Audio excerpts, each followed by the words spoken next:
ನಮಸ್ಕಾರ ಕನ್ನಡಿಗರೇ. ಮಹಾರಾಷ್ಟ್ರದಲ್ಲಿ ಸ್ಪೆಷಲ್ ವಡಾಪಾವ್ ನಾವು ಯಾವ ರೀತಿ ಮನೆಯಲ್ಲಿ ಮಾಡಬಹುದಂತ ಇಂದಿನ ಈ ವಿಡಿಯೋಯಲ್ಲಿ ನೋಡ್ಕೊಳ್ಳೋಣ. ಮಹಾರಾಷ್ಟ್ರದ ಕೊಲ್ಲಾಪುರ, ಪುಣೆ, ಮುಂಬೈಯಲ್ಲಿ ಈ ವಡಾಪಾವ್ ತುಂಬಾ ಸ್ಪೆಷಲು. ಎಲ್ಲ ಜನರು ವಡಾಪಾವನ್ನ ತಿಂತಾರೆ.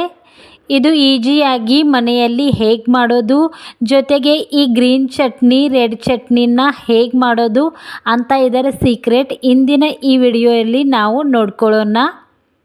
ತುಂಬಾ ಈಜಿಯಾಗಿದೆ ರೆಸಿಪಿ ಈಜಿ ಮಾಡಿ ಹೇಳಿದ್ದು, ಅದಕ್ಕೋಸ್ಕರ ಇದೇ ವಿಡಿಯೋನ ನೋಡ್ಕೊಳ್ಳಿ. ಅಂದರೆ ಯಾವ ತರಹ ಈಜಿಯಾಗಿ ಫಟಾಫಟ್ ಅಂತ ನಾವು ವಡಾಪಾವನ್ನ ರೆಡಿ ಮಾಡೋದಂತ ನೋಡ್ಕೊಳ್ಳೋಣ. ಸೊ ನೀವೆಲ್ಲ ಸಂಚತಾಜ್ ರೆಸಿಪಿಯಲ್ಲಿ ಮೊದಲನೇ ಸಾರಿ ಭೇಟಿ ಕೊಟ್ಟಿದ್ರೆ ಚಾನಲ್ಗೆ ಮೊದಲು ಸಬ್ಸ್ಕ್ರೈಬ್ ಮಾಡಿಕೊಳ್ಳಿ. ಮುಂದಿನ ಬೆಲ್ ಐಕಾನ್ ಪ್ರೆಸ್ ಮಾಡಿ ಆಲ್ ಮೇಲೆ ಸಿಲೆಕ್ಟ್ ಮಾಡಿ ಇಂತಹದೇ ವಿಡಿಯೋಗಳನ್ನು ನೋಡೋದಕ್ಕಾಗಿ. ಜೊತೆಗೆ ಮಹಾರಾಷ್ಟ್ರದ ಸ್ಪೆಷಲ್ ರೆಸಿಪಿಗಳನ್ನು ನೀವು ಈ ಚಾನಲ್ನಲ್ಲಿ ನೋಡಬಹುದು. ಸೊ ನೋಡೋಣ ಇಂದು ಮನೆಯಲ್ಲಿ ವಡಾಪಾವನ್ನ ಯಾವ ರೀತಿ ತಯಾರು ಮಾಡೋದಂತ. ಅರ್ಧ kg ಆಲೂಗಡ್ಡೆನ ಕುದಿಸ್ಕೊಂಡಿದ್ದು, ಆಮೇಲೆ 3ರಿಂದ 4 ಮೆಣಸಿನಕಾಯಿ, ಸ್ವಲ್ಪ ಶುಂಠಿ, 2 ಬೆಳ್ಳುಳ್ಳಿನ ಕ್ಲೀನ್ ಮಾಡಿ ತಗೊಂಡಿದ್ದು, ಸ್ವಲ್ಪ ಕೊತ್ತಂಬರಿ ಸೊಪ್ಪು, ಆಲೂಗಡ್ಡೆನ ಸೆಪ್ಪೆ ತೆಗೆದು ಮ್ಯಾಶ್ ಮಾಡ್ಕೊಳ್ಳೋಣ. ಈಗ ನಾವು ಒಗ್ಗರಣೆಗೋಸ್ಕರ ಈ ಪೇಸ್ಟನ್ನು ತಯಾರು ಮಾಡೋಣ. ಇದಕ್ಕೆ ಮೆಣಸಿನಕಾಯಿ, ಶುಂಠಿ, ಬೆಳ್ಳುಳ್ಳಿ ಮತ್ತು ಕೊತ್ತಂಬರಿ ಹಾಕಿ ಮಿಕ್ಸರ್ಗೆ ಹಚ್ಚೋಣ. ಇದರಲ್ಲಿ ನೀರು ಹಾಕೋ ಜರೂರತ್ತಿಲ್ಲ, ನೀರು ಹಾಕಬೇಡಿ. ಇದೇ ತರಹ ಇದನ್ನು ಮಿಕ್ಸರ್ಗೆ ಹಚ್ಕೊಂಡು ಪೇಸ್ಟ್ ತಯಾರು ಮಾಡಿ. ಹೆಚ್ಚಾಗಿ ಸಾಫ್ಟ್ ಅಂತ ಬೇಡ, ಗರಿ ಗರಿ ಆಗಿದ್ದರೆ ಸಾಕು. ನೋಡಿ ಫ್ರೆಂಡ್, ಈ ತರಹ ಪೇಸ್ಟ್ ಇದ್ದರೆ ಸಾಕು. ಇದು ಒಗ್ಗರಣೆಯಲ್ಲಿ ಹಾಕೋದಕ್ಕೋಸ್ಕರ ಪೇಸ್ಟ್ ತಯಾರು ಮಾಡಿದ್ದು. 1 ಟೀ ಸ್ಪೂನ್ ಸಾಸಿವೆನ ಹಾಕೋಣ, ½ ಟೀ ಸ್ಪೂನ್ ಜೀರಿಗೆನ ಹಾಕೋಣ, ಸ್ವಲ್ಪ ಕರಿಬೇವು. ಈ ಥರ ಒಗ್ಗರಣೆಯಲ್ಲಿ ಹಾಕಿ ನೀವು ಬೇಕಂದರೆ ಕಟ್ ಮಾಡಿ ಕೂಡ ಹಾಕಬಹುದು. ನಾನು ಚಿಕ್ಕದಿದೆ ಅಂತ ಇದೇ ಥರ ಹಾಕಿದ್ದು. ನಾವು ಮಾಡಿದ ಈ ಪೇಸ್ಟ್ ರೆಡಿ ಮಾಡಿದ್ದನ್ನು ಇದರಲ್ಲಿ ಹಾಕೋಣ. ಈ ಥರ ಚೆನ್ನಾಗಿ ಮಿಕ್ಸ್ ಮಾಡ್ಕೊಳ್ಳಿ.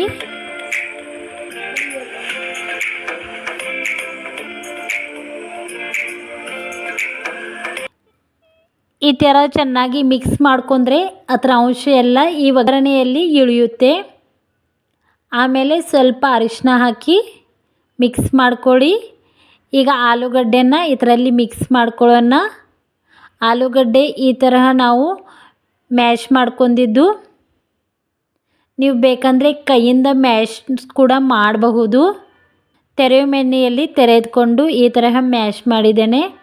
ನೀವು ಬೇಕಂದರೆ ಕೈ ಮೇಲೆ ಕೂಡ ಮಾಡಬಹುದು. ಭಾಳಷ್ಟು ಸಣ್ಣಾಗಿ ಪೇಸ್ಟ್ ಬೇಕು, ಈ ತರಹ ಏನಿಲ್ಲ. ನಾನು ಈ ತರಹ ಮಾಡಿದ್ದು. ಸೊ ಈಗ ಪಲ್ಯ ರೆಡಿಯಾಗಿದೆ. ಕೊತ್ತಂಬರಿನ ಹಾಕೋಣ. ನೋಡಿ ಈ ತರಹನೇ ಪಲ್ಯನ ಮಾಡೋದು. ಇದನ್ನೀಗ 10ರಿಂದ 15 ನಿಮಿಷ ರೆಸ್ಟ್ಗಾಗಿ ಇಡೋಣ. ಇದು ತಂಪಾದ ಮೇಲೆ ಇದರ ವಡೆಯನ್ನು ನಾವು ಮಾಡ್ಕೊಳ್ಳೋಣ. ಅಷ್ಟೋ ತನಕ ಎರಡನೇ ಸ್ಟೆಪ್ಪು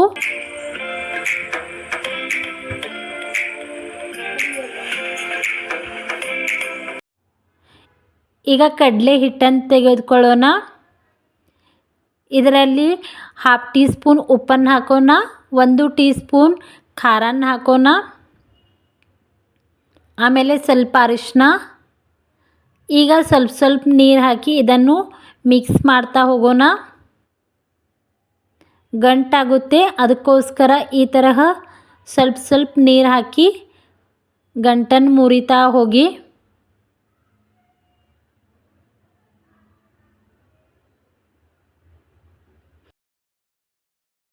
ಇದರಲ್ಲಿ ಸ್ವಲ್ಪನೇ ಸೋಡಾ ಹಾಕಿದ್ದು, ಆಮೇಲೆ ಅಕ್ಕಿ ಹಿಟ್ಟನ್ನು ಹಾಕಿದ್ದು ಸ್ವಲ್ಪ ಪ್ರಮಾಣದಲ್ಲಿ, ಅದಕ್ಕೋಸ್ಕರ ಅಕ್ಕಿ ಹಿಟ್ಟು ಹಾಕಿದ್ದು.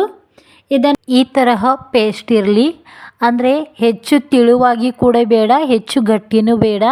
ಈ ತರಹ ಪೇಸ್ಟ್ ಇದ್ದರೆ ಕೋಟಿಂಗ್ ಚೆನ್ನಾಗಿ ವಡೆಗೆ ಕೋಟಿಂಗ್ ಮಾಡಬಹುದು. ನಾವು 10ರಿಂದ 15 ನಿಮಿಷ ರೆಸ್ಟ್ಗಾಗಿ ಇಡೋಣ. ಈಗ ಮೂರನೇ ಸ್ಟೆಪ್ಪು, ಈಗ ಪಲ್ಯ ತಂಪಾಗಿದೆ. ಈ ಪಲ್ಯದಿಂದ ನಾವು ಈಗ ವಡೆನ ತಯಾರು ಮಾಡ್ಕೊಳ್ಳೋಣ. ಈ ರೀತಿ ವಡೆನ ಸಾಫ್ಟಾಗಿ ಎರಡು ಕೈ ಮೇಲೆ ಈ ತರಹ ರೌಂಡಾಗಿ ಮಾಡಬಹುದು, ಇಲ್ಲದೇ ಇದ್ದರೆ ಈ ಸೇಪಲ್ಲಿ ಕೂಡ ಮಾಡಬಹುದು. ಅರ್ಧ kg ಆಲೂಗಡ್ಡೆಯಲ್ಲಿ 10 ವಡೆನ ಮಾಡಬಹುದು.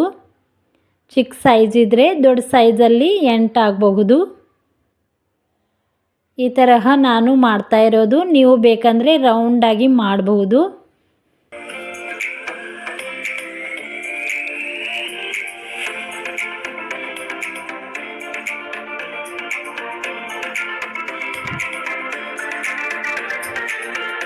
ಎಲ್ಲ ವಡೆ ರೆಡಿ ಮಾಡಿಟ್ಟಿದ್ದು. ಈಗ ಇದನ್ನು ಈ ಹಿಟ್ಟಿನಲ್ಲಿ ಈ ತರಹ ಮುಳುಗಿಸಿ ಇದನ್ನು ತೆಗೆದುಕೊಂಡು ಎಣ್ಣೆ ಬಿಸಿ ಮಾಡೋದಕ್ಕಿಟ್ಟಿದ್ದೆ. ಇದರಲ್ಲಿ ಈ ತರಹ ಈ ವಡೆಯನ್ನು ಬಿಡೋಣ ಎಣ್ಣೆಯಲ್ಲಿ. ಗ್ಯಾಸ್ ಫ್ಲೇಮ್ ಮೀಡಿಯಮ್ ಆಗಿಡಿ. ಹೆಚ್ಚು ಚಿಕ್ಕದು ಬೇಡ, ದೊಡ್ಡದು ಬೇಡ.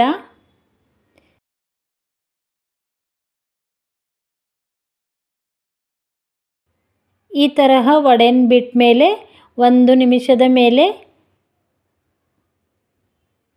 ಹೊಳಿಸಿ ಹಾಕಿ. ಈಗ ವಡೆ 2 ರಿಂದ 3 ನಿಮಿಷದಲ್ಲಿ ರೆಡಿಯಾಗಿವೆ. ನೋಡಿ ಎಷ್ಟೊಂದು ಕ್ರಿಸ್ಪಿಯಾಗಿವೆ. ವಡೆ ರೆಡಿ ಇವೆ.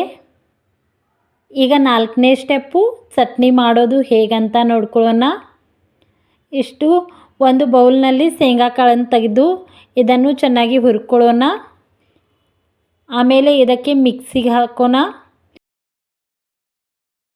1 ಸ್ಪೂನ್ ಅಚ್ಚು ಖಾರದ ಪುಡಿನ ಹಾಕಿ, 1/2 ಟೀ ಸ್ಪೂನ್ ಉಪ್ಪನ್ನು ಹಾಕಿ, ಸ್ವಲ್ಪ ಬೆಳ್ಳುಳ್ಳಿ, ವಡೆ ಹಿಟ್ಟಿನಿಂದ ಫ್ರೈ ಮಾಡಿದ ಈ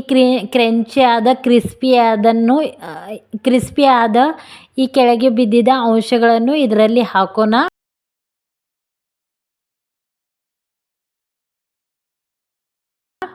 ನೋಡಿ ಚಟ್ನಿ ರೆಡಿಯಾಗಿದೆ, ರೆಡ್ ಚಟ್ನಿ. ಈ ತರಹ ಮಾಡಿದರೆ ತುಂಬಾ ಟೇಸ್ಟ್ ಆಗುತ್ತೆ. ನಾನು ಹೆಚ್ಚಾಗಿ ಮಾಡಿದ್ದು ಇದು ಚಪಾತಿ ಜೊತೆ ಕೂಡ ನಾವು ತಿನ್ಬಹುದು ಮತ್ತು ಬಾಯಿಗೆ ಹಚ್ಚೋಕ್ಕೂ ನಡೆಯುತ್ತೆ. ಈಗ ಗ್ರೀನ್ ಚಟ್ನಿ ಮಾಡ್ಕೊಳ್ಳೋಣ. ಇದಕ್ಕೆ ಸ್ವಲ್ಪ ಪ್ರಮಾಣದಲ್ಲಿ ಪುದೀನ ಹಾಕೋಣ, ಸ್ವಲ್ಪ ಕೊತ್ತಂಬರಿ ಹಾಕೋಣ,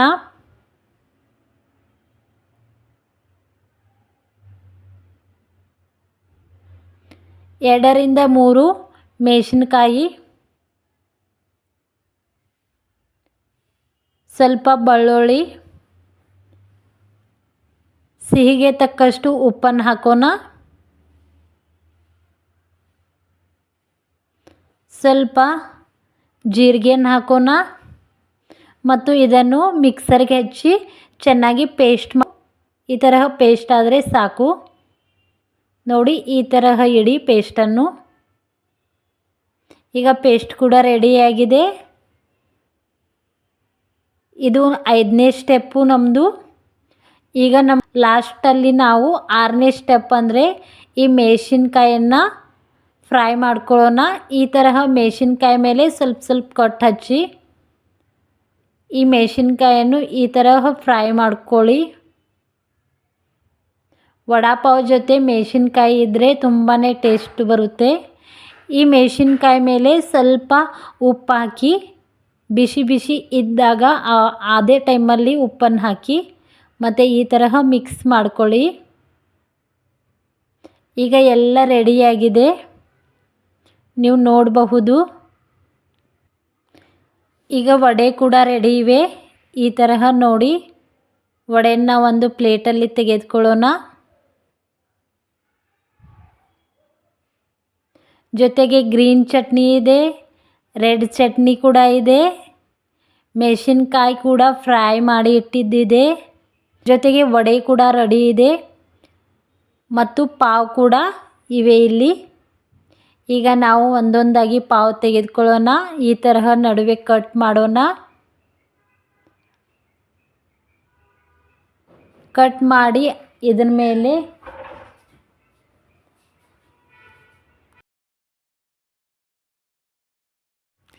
ಈ ಪಾವ್ ಮೇಲೆ ಈ ತರಹ ಗ್ರೀನ್ ಚಟ್ನಿನ ಹಾಕ್ಕೊಳ್ಳಿ, ಹಚ್ಚಿ ಅದರ ಮೇಲೆ ಈ ರೆಡ್ ಚಟ್ನಿನ ಈ ತರಹ ಹಾಕಿ. ಈಗ ವಡಾ ರೆಡಿ ಇದೆ, ಅದನ್ನು ಕೂಡ ಈ ತರಹ ಇಡಿ. ಜೊತೆಗೆ ಫ್ರೈ ಮಾಡಿದ ಮೆಣಸಿನಕಾಯಿ ನೋಡಿ ಫ್ರೆಂಡ್ ಎಷ್ಟೊಂದು ಚೆನ್ನಾಗಿ ಕಾಣ್ತಾ ಇದೆ. ನಾನು ಇನ್ನೊಂದು ವಡಾಪಾವ್ ರೆಡಿ ಮಾಡಿ ನಿಮಗೆ ತೋರಿಸ್ತಾ ಇದ್ದೇನೆ. ನನಗೆ ವಡಾಪಾವ್ ರೆಡಿ ಮಾಡೋದಕ್ಕೆ ತುಂಬಾ ಇಷ್ಟ ಆಗುತ್ತೆ. ಈ ತರಹ ವಡಾ ಮೇಲೆ ಗ್ರೀನ್ ಚಟ್ನಿ ಹಾಕಿ ಎಲ್ಲ ಕಡೆ ಹಚ್ಕೊಳ್ಳಿ. ಆಮೇಲೆ ಇದ್ರ ಮೇಲೆ ರೆಡ್ ಚಟ್ನಿ ಹಾಕಿ ಈ ತರಹ ಮೇಲಿಂದ ರೆಡ್ ಚಟ್ನಿ ಬಿಡ್ತಾಯಿರಿ. ಆಮೇಲೆ ವಡಾ ಇಡಿ, ಜೊತೆಗೆ ಒಂದು ಮೆಣಸಿನ್ಕಾಯಿ ಕೊಡಿ ಫ್ರೈ ಮಾಡಿದ್ದು. ಈ ತರಹ ವಡಾಪಾವನ್ನ ಬಿಸಿ ಬಿಸಿಯಾಗಿ ತಿಂದರೆ ತುಂಬಾ ಟೇಸ್ಟ್ ಬರುತ್ತೆ. ಜೊತೆಯಲ್ಲಿ ಚಹಾ ಇದ್ದರೆ ಹೇಳೋ ಮಾತೇ ಇಲ್ಲ, ಇಷ್ಟೊಂದು ಟೇಸ್ಟು. ಸೊ ನೀವು ಈ ತರಹ ಬ್ರೇಕ್ಫಾಸ್ಟ್ ಅಂತ ಮಾಡಬಹುದು, ಸಂಜೆ ಹೊತ್ತು ಸ್ನ್ಯಾಕ್ಸ್ ಅಂತ ಕೂಡ ಮಕ್ಕಳಿಗೆ ಮಾಡಿ ಕೊಡ್ಬೋದು. ಬರ್ತ್ಡೇ ಪಾರ್ಟಿಗೋಸ್ಕರ ಈ ಥರ ಹೆಚ್ಚು ಪ್ರಮಾಣದಲ್ಲಿ ವಡಾಪಾವ್ ಬೇಕಂದರೆ ಹೋಟೆಲಿಂದ ತರೋಕ್ಕಿಂತ ಬೆಟರು ಮನೆಯಲ್ಲಿ ಈ ತರಹ ಟೇಸ್ಟಿಯಾದ ಹೆಲ್ದಿಯಾದ ವಡಾಪಾವನ್ನು ಮಾಡಿ ಮಕ್ಕಳಿಗೆ ಕೊಡಿ. ಮತ್ತು ಹೆಲ್ತ್ ಕೂಡ ಚೆನ್ನಾಗಿ ಇರುತ್ತೆ. ಹೋಟೆಲಲ್ಲಿ ಯಾವುದೇ ಎಣ್ಣೆಯಲ್ಲಿ ಫ್ರೈ ಮಾಡ್ತಾರೆ, ಅದಕ್ಕೋಸ್ಕರ ಮನೆಯಲ್ಲಿ ಚೆನ್ನಾಗಿ ಟೇಸ್ಟಿಯಾಗಿ ಹೆಲ್ದಿಯಾಗಿ ಮಾಡಿಕೊಡಿ. ಇಂತಹದ್ದೇ ವೆರೈಟಿ ಮಹಾರಾಷ್ಟ್ರೀಯನ್ ಪದ್ಧತಿ ಸ್ನ್ಯಾಕ್ಸ್ ಮತ್ತು ಟಿಫಿನ್ ಮತ್ತು ರೆಸಿಪಿಗಳನ್ನೆಲ್ಲ ನೋಡೋದಕ್ಕೋಸ್ಕರ ಸಂಚತಾಜ್ ರೆಸಿಪಿ ಈ ಚಾನಲ್ಗೆ ಮೊದಲು ಸಬ್ಸ್ಕ್ರೈಬ್ ಮಾಡಿಕೊಳ್ಳಿ. ಮುಂದಿನ ಬೆಲ್ ಐಕಾನ್ ಪ್ರೆಸ್ ಮಾಡಿ ಆಲ್ ಮೇಲೆ ಸಿಲೆಕ್ಟ್ ಮಾಡಿ. ನಿಮಗೆ ವಿಡಿಯೋ ಪಸಂದಾದರೆ ಒಂದು ಲೈಕ್ ಮಾಡಲು ಮರಿಬೇಡಿ. ಜರೂರಾಗಿ ಕಮೆಂಟ್ ಮಾಡಿ. ಧನ್ಯವಾದಗಳು ಫ್ರೆಂಡ್ಸ್.